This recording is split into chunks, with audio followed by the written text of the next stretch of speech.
ರಾಯಚೂರು ಜಿಲ್ಲೆಯ ಮಾನ್ವಿ ಪಟ್ಟಣದ ಕೋರ್ಟ್ ಆವರಣದಲ್ಲಿ ನಿರ್ಮಾಣವಾದ ನೂತನ ವಕೀಲರ ಭವನವನ್ನು ನ್ಯಾಯಾಧೀಶ ಎಂಜಿಎಸ್ ಕಮಾಲ್ ಉದ್ಘಾಟಿಸಿ ಮಾತನಾಡಿ, ಜನ ನ್ಯಾಯಾಲಯ ಹಾಗೂ ಪೊಲೀಸ್ ಠಾಣೆಗೆ ತೆರಳುವುದಕ್ಕೆ ಹಿಂಜರಿತಾ ಇದ್ರು. ಆದರೆ ಪ್ರಸ್ತುತ ಜನರಿಗೆ ಕಾನೂನಿನ ಬಗ್ಗೆ ಅರಿವು ಮೂಡಿದ ಹಿನ್ನೆಲೆ ಪೊಲೀಸ್ ಠಾಣೆ ಹಾಗೂ ಕೋರ್ಟ್ ಮೂಲಕ ನ್ಯಾಯವನ್ನು ಪಡಿತಾ ಇದ್ದಾರೆ.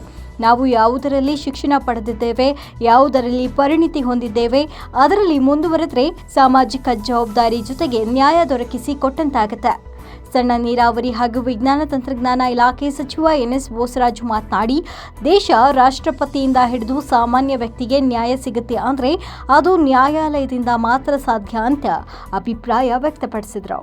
ಈ ಕಾರ್ಯಕ್ರಮದ ಉತ್ಸಾಹ ಹೇಗಿತ್ತು ಅಂತ ಹೇಳಿದ್ರೆ, ನಮ್ಮ ಬಸವರಾಜ್ ಸರ್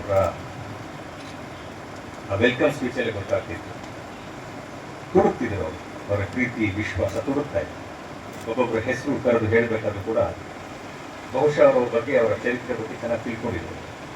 ಒಬ್ಬೊಬ್ಬ ನ್ಯಾಯಾಧೀಶರ ಬಗ್ಗೆ ಅವರು ಎರಡೆರಡು ಪದದಲ್ಲೇ ಹೇಳ್ತಿದ್ದು, ಡಿಸ್ಕ್ರೈಬ್ ಮಾಡಿದ್ರು. That shows his involvement, his attachment to the bar and the bench.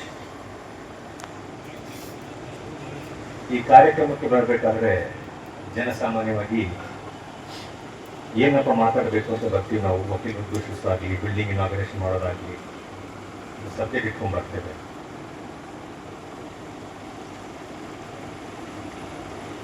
ಹಾಗೆ ನಾನು ಯೋಚನೆ ಮಾಡ್ಕೊಂಡು ಬಂದು ಏನಾದ್ರು ಹೇಳಬೇಕು ಇವರಿಗೆ. ಆದರೆ ನಿಮ್ಮ ಅಧ್ಯಕ್ಷ ರವಿಕುಮಾರ್ ಪಾಟೀಲ್ ಈ ಸಂಘದ ಚರಿತ್ರೆ ಬಗ್ಗೆ ಏನು ಹೇಳಿದ್ರು, ಏನು ಹೇಳಕ್ಕೆ ಅವಕಾಶ ಇಲ್ಲ. ಯಾಕಂದರೆ ನೀವು ವಕೀಲ ವೃತ್ತಿ ಅಲ್ಲದೆ ಅದು ಪರಿಸರ ಆಗಲಿ, ರಕ್ತದಾನ ಶಿಬಿರ ಆಗಲಿ, ಬಡವರಿಗೆ ಸಹಾಯ ಮಾಡೋದಾಗಲಿ, ಅಥವಾ ವಕೀಲ ಮಿತ್ರರಿಗೆ ಅವರ ಅವಶ್ಯಕತೆ ಬಿದ್ದಂತಹ ಸಹಾಯ ಮಾಡೋ ಪರಿಸ್ಥಿತಿ ಎಲ್ಲರೂ ನೋಡ್ಕೊಂಡಿದ್ದಾರೆ. Every department is taken care, so nothing left for me to speak. ನಿಜವಾಗ್ಲೂ ಈ ಒಂದು ಸಮಾರಂಭಕ್ಕೆ ಬಂದು ಒಂದು ಹೆಮ್ಮೆಯನ್ನು ಅನ್ನಿಸ್ತಾ ಉಂಟು, ಒಂದು ಸಂತೃಪ್ತಿಯನ್ನು ಅನ್ನಿಸ್ತಾ ಉಂಟು. 2 ವರ್ಷದ ಮುಂಚೆ ಈ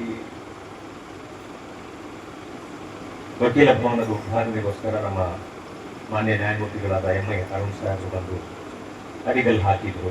ಅದರ ನಂತರ ಹಲವಾರು ಅಡ್ಮಿನಿಸ್ಟ್ರೇಟಿವ್ ಜಡ್ಜಸ್ ಬಂದು ಹೋದರು. ನನಗೆ ಇವಾಗ 1 ವಾರದ 2 ವಾರದ ಹಿಂದೆ ಇನ್ಚಾರ್ಜ್ ಕೊಟ್ಟರು. ನನ್ನ ಹೆಸರಲ್ಲಿ ಬರೋಕ್ಕೆ ನಾನು ಯೋಗ್ಯತೆನ ಅನ್ನಿಸ್ತು ನನಗೆ. ಯಾಕಂದರೆ ಬೇರೆಯವರೆಲ್ಲ ಶ್ರಮ ಪಟ್ಟಿದ್ದಾರೆ. ಬಹುಶಃ ಅವರ ಮಾರ್ಗದರ್ಶನ, ಪ್ರಧಾನ ಜಿಲ್ಲಾ ಸತ್ರ ನ್ಯಾಯಾಧೀಶರ ಬಾಳ್ಗೆ ಅವರು ಅವರ ಸ್ವತಃ ಮುತುವರ್ಜಿ ವಹಿಸಿ ಏನೋ ಕಾರ್ಯಕ್ರಮ, ಅದಕ್ಕೇನೊಂದು ಇವತ್ತು ನಮ್ಮ ಕಣ್ಮುಂದೆ ಕಾಣ್ತಾ ಉಂಟು. ಈ ಶ್ರೇಯಸ್ಸು ಅವರಿಗೆ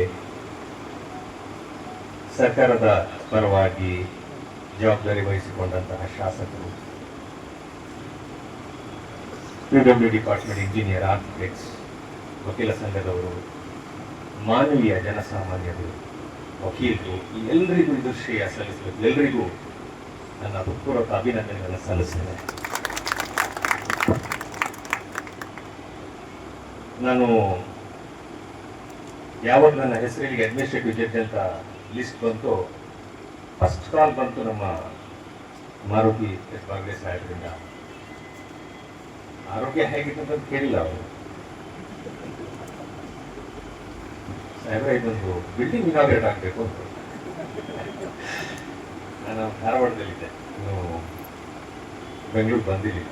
ನಾನು 1 ವಾರ ಟೈಮ್ ಕೊಡಿ, ನೋಡ್ತೀನಿ. ಅದು ಆಗ್ಬಿಟ್ಟಿದೆ, ಬಿಲ್ಡಿಂಗ್ ಆಯ್ತು ನೋಡೋಣ. To go out for 2 days. ಡೆಲ್ಲಿಗೆ ಹೋಗೋ ಪ್ರೋಗ್ರಾಮ್ ಇತ್ತು. ಅಲ್ಲಿಂದ ಬಂದ ತಕ್ಷಣ ಮಾರನೇ ದಿನ ಹರೀಶ್ ಸಾಹೇಬರು ಬಂದರು. ವಕೀಲರು ಬಂದು ನಿಂತ್ಬಿಟ್ಟೆ ಇಲ್ಲ. ಸೊ 1 ವಾರದಲ್ಲಿ ನಮ್ಮ ಸ್ವತಂತ್ರ ದಿನಾಚರಣೆ ಕೂಡ ಆಚರಿಸ್ತಾ ಇದ್ದೀವಿ. ಅದು ಮುಂಚಿತವಾಗಿಯೇ ಕಟ್ಟಡ ಬಂದ್ಬಿಟ್ಟು ಭಾಳ ಉತ್ತಮ. ಆಯ್ತು ನೋಡೋಣ.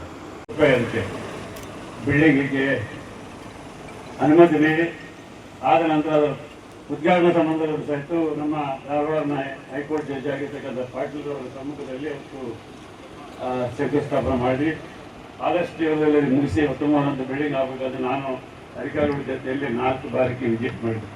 ಅದ್ರ ಜೊತೆಯಲ್ಲಿ ನಮ್ಮ ಹಿಂದಿನ ಕಾಲದಲ್ಲಿ ವಕೀಲರಾಗಿ ನಮ್ಮ ಮೊಹಮ್ಮದ್ ಅಲಿ ವಕೀಲ ಅವರ ಅಧ್ಯಕ್ಷರಾಗಿದ್ದ ಸಂದರ್ಭದಲ್ಲಿ ನಮ್ಮ ಅಪ್ಪಮಠ ಸಾಂಬಾರು ಎಲ್ಲರೂ ಸೇರಿ ಪಾರದರ್ಶಿ ಇಲ್ಲಂದರೆ ಆಗಲೂ PWD ಇಲಾಖೆ ಮುಖಾಂತರ 3 ಕೋಟಿ ರೂಪಾಯಿ ಹೆಸರಿನಿಂದ ಒಂದು ಬಿಲ್ಡಿಂಗ್ ನಿರ್ಮಾಣ ಮಾಡಿದ್ವಿ.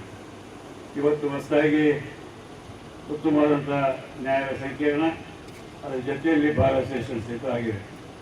ಇಂದಿನ ಬಾರ್ ಅಸೋಸಿಯೇಷನ್ ಸಹಿತ ನಾನು ಪ್ರಥಮ ಬಾರಿಗೆ Hyderabad Karnataka development board chairman ಆದಾಗ ಮಾನ್ಯಲನ್ನೇ ಪ್ರಾರಂಭ ಮಾಡಿ ಅವ್ರಿಗೆ ಬೇಕಾಗಿರ್ತಕ್ಕಂಥ ಲಾಕರ್ಸು, ಸೋಫಾಗಳು, ಟಿವಿ ಮತ್ತು ಕೂಲರ್ ಇಷ್ಟು ನಾನು ಹೈದರಾಬಾದ್ ಕರ್ನಾಟಕ ಡೆವಲಪ್ಮೆಂಟ್ನಿಂದ ಅನುಮತಿ ನೀಡಿ ಮಾನ್ಯ ವಕೀಲ ಸಂಘ ನೀಡಿದ ಜೊತೆಯಲ್ಲಿ ಇಲ್ಲಿಂದ ಸ್ವಲ್ಪ ರಾಯಚೂರು, ಅಫಜಲ್ಪುರು, ಜೇವರ್ಗಿ ಮತ್ತು ಬೇರೆ ಬೇರೆ ಹೈದರಾಬಾದ್ ಕರ್ನಾಟಕ ಇರ್ತಕ್ಕಂಥ ಅನೇಕ ನ್ಯಾಯಾಲಯಗಳಿಗೆ ಈ ರೀತಿಯಾದಂಥ ಅನುಕೂಲ ಮಾಡುವಂಥ ಒಂದು ಪ್ರಯತ್ನ ಮಾಡಿದ್ವಿ. ಉದ್ದೇಶ ಇಷ್ಟೇ, ದೇಶದಲ್ಲಿ ಸಂವಿಧಾನಬದ್ಧವಾಗಿರ್ತಕ್ಕಂಥ ಜನರಿಗೆ ಸಿಗಬೇಕಾಗಿರ್ತಕ್ಕಂಥ ನ್ಯಾಯಗಳನ್ನೇ ಸಿಗಬೇಕಾಗಿದೆ. ಆ ದಿಶೆಯಲ್ಲಿ ರಾಷ್ಟ್ರಪತಿಗಳನ್ನು ಹಿಡಿದು ಸಾಮಾನ್ಯ ಮನುಷ್ಯರಿಗೂ ಸಹಿತ ಒಂದೇ ರೀತಿಯಾದಂಥ ನ್ಯಾಯ ಸಿಗುವಂಥ ಒಂದು ನ್ಯಾಯಾಂಗದ ಅನುಕೂಲತೆಗಾಗಿ ನಾವೆಲ್ಲವನ್ನು ಮಾಡಬೇಕು.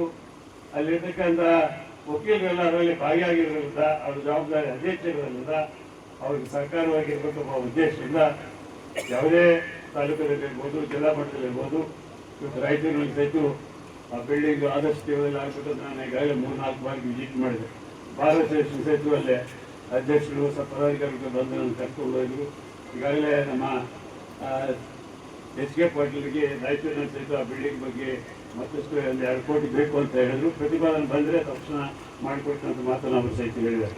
ಸೊ ಹಾಗಾಗಿ ಇವತ್ತು ಏನೇ ಮೂಲಭೂತ ಸೌಲಭ್ಯ ಬೇಕಾದರೂ ಅದು ನಮ್ಮ ಜವಾಬ್ದಾರಿ ಇದೆ, ಸರ್ಕಾರ ನೀಡಬೇಕಾಗ್ತದೆ. ಆ ದಿಶೆಯಲ್ಲಿ ಏನು ನಮ್ಮ ವಕೀಲ ಸಂಘದ ಅಧ್ಯಕ್ಷರು ರವಿಕುಮಾರ್ ಅವರು ಮತ್ತು ಪದಾಧಿಕಾರಿಗಳು ನನಗೆ ಈಗಾಗಲೇ ಆ ವಿಷಯ ಪ್ರಸ್ತಾವ ಮಾಡಿದ್ದಾರೆ. ಆದಷ್ಟು ದೇವರಲ್ಲಿ ಸ್ಥಳೀಯ ಶಾಸಕರು ನಾನು ಇಬ್ಬರು ಮಾತನಾಡಿ ಅದಕ್ಕೇನು ಮಿನಿಮಮ್ ಬೇಕೋ ಅದನ್ನು ಆದಷ್ಟು ತಕ್ಷಣ ನಮಗೆ ಒಲಿಸ್ಬೇಕಂತ ಒಂದು ಪ್ರಯತ್ನ ಮಾಡ್ತಾ ಮಾತನ್ನು ಹೇಳಿ ಇವತ್ತು ಶ್ರೀಮಾನ್ ಬಗಾಡಿ ಅವರು ನಮಗೆಲ್ಲ ರಾಯಚೂರು ನಗರದಲ್ಲಿ ಅಭಿವೃದ್ಧಿ ಬಗ್ಗೆ ಅನೇಕ ಬಾರಿ ಮಾರ್ಗದರ್ಶನ ನೀಡಿ ಸಮಾಜದಲ್ಲಿ ನಡ್ತಕ್ಕಂಥ ಅನೇಕ ಚಟುವಟಿಕೆಗಳು ಇವತ್ತೇನು ಮಾನ್ಯ ಸಂಘದಿಂದ ರವಿಕುಮಾರ್ ಅವರು ಏನು ಪ್ರಸ್ತಾವ ಭಾಷಣದಲ್ಲಿ ಮಾಡಿದರು, ಅದೇ ರೀತಿಯಾಗಿ ರಾಯಚೂರು ನಗರದಲ್ಲಿ ಸಹಿತ ಅನೇಕ ಕಾರ್ಯಕ್ರಮದಲ್ಲಿ ನಮ್ಮೆಲ್ಲ ನ್ಯಾಯಾಧೀಶರ ಜೊತೆಯಲ್ಲಿ ಭಾಗವಹಿಸಿ ಜನಪ್ರತಿನಿಧಿಗಳು ಅಲ್ಲಿರ್ತಕ್ಕಂಥ ಜನರ ಜೊತೆಯಲ್ಲಿ ನಗರದ ಅಭಿವೃದ್ಧಿಗಾಗಿ ಅನೇಕ ಕಾರ್ಯಕ್ರಮಗಳು ಮತ್ತು ನಮಗೆ ಸ್ಫೂರ್ತಿ ಕೊಡ್ತಕ್ಕಂಥ ಒಂದು ಪ್ರಯತ್ನ ಮಾಡ್ತಾ ಇದ್ದಾರೆ.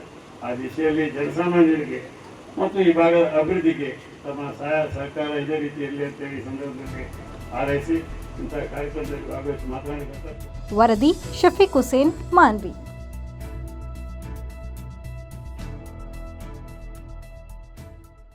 ಮೆಂಡು ನ್ಯೂಸ್ ನೆಟ್ವರ್ಕ್, ಸತ್ಯದ ಕನ್ನಡಿ.